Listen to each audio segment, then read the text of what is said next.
वक्रतुंड महाकाय कोटि सूर्य समप्रभ निर्विघ्नं कुरु मे देव सर्वकार्येषु सर्वदा। या देवी सर्वभूतेषु बुद्धिरूपेण संस्थिता नमस्तस्यै नमस्तस्यै नमस्तस्यै नमो नमः। या देवी सर्वभूतेषु शक्तिरूपेण संस्थिता नमस्तस्यै नमस्तस्यै नमस्तस्यै नमो नमः।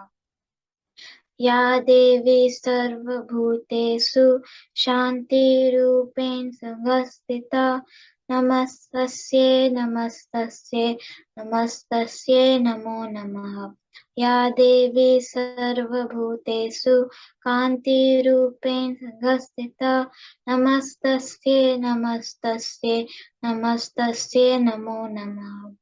या देवी सर्वभूतेषु लक्ष्मीरूपेण संस्थिता नमस्तस्यै नमस्तस्यै नमस्तस्यै नमो नमः। या देवी सर्वभूतेषु वृत्तिरूपेण संस्थिता नमस्तस्यै नमस्तस्यै नमस्तस्यै नमो नमः।